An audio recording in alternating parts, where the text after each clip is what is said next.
This is the reality of dream Korea साथीहरु। साथीले नेपालबाट एउटा टी सर्ट मगाइदिया रहेछ। मेरो चाहिँ योचोटि 2 दिन बिदा छ, त्यही भएर म साथीकोतिर आइसकेको छु। अनि अहिले चाहिँ यहाँ फुटबल म्याच चलिरहेछ। साँच्चै नै यो पछिल्लो 3-4 दिनमा चिसो लास्टै बढ्या छ। दुर्गे चाहिँ आज किप्पर बसिरहेको छ। आज यसले आफ्नो टिम डुबाउँछ मलाई लागिसक्यो।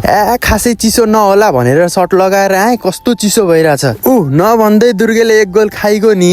गेम खेलेको भए तातो हुन्थ्यो होला, तर अहिलेको लागि चाहिँ म हेर्ने मात्रै। साथीले कोरिया आएर साइकल पनि किनिसकेको रहेछ। उसको कम्पनी बजार भन्दा अलि टाढा छ, त्यही भएर बजार जाँदा आउँदा चाहिँ साइकलमा सजिलो हुन्छ के। बाप रे बाप, गजबको हेडलाइट पनि रहेछ त। 2वटा ग्राउन्डहरू छ, यहाँ गेम चाहिँ मजाले खेल्न सकिन्छ। आजको म्याच अफ द प्लेयर है उ चाहिँ। ल उसको बाइकमा घुमाउने रे मलाई।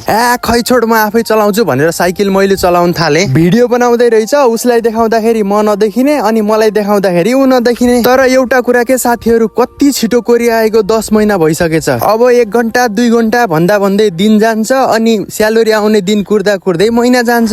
अब हजुरहरु पनि विदेशमै हुनुहुन्छ भने त हजुरहरुलाई पनि थाहा छँदैछ होला। दिनभरि साउको काम गर्यो अनि साँझ आएर घुप्लुक्क पल्ट्यो, अनि फेरि बिहान आँखा खुल्दा बित्तिकै साउको कम्पनीमा। पैसा कमाउन सजिलो कहाँ हुन्छ त। यदि वर्तमानमा मेहनत गरेर भविष्य उज्जवल हुन्छ भने मेहनत त नगरी भएन नि। हजुरहरु जुनसुकै क्षेत्रमा भए पनि मेहनत गर्नु एक दिन पक्कै सफल हुनुहुनेछ। आज होस् या भोलि मेहनत त जरुरी छ साथीहरु। दिस इज माई फेभरेट के साथीहरु। म साथीकोतिर आए भने यो खाएरै जान्छु। कुखुराको पाङ्राबाट बनाएको हुन्छ, यसलाई कोरियनमा चाहिँ थोङछिप भन्छ के। काममा जति स्ट्रेस भए पनि बिदा र भेट भएको बेला चाहिँ हामी सधैँ रमाइलो गर्छौं। खासमा गर्नु पर्ने नै यही हो साथीहरु। अब चाहिँ मेरो बस लाग्ने बेला भइसक्यो साथीहरु। अलरेडी बस आइसक्या रहेछ। ओके मित्र, हाम्रो भेट फेरि भइहाल्ने नै छ। साथीसँग बिदा मागेर म बसमा बसिसके। उसले दिएको टी सर्ट त म कहाँ भुल्छु र। ओके साथीहरु, by, have a good day.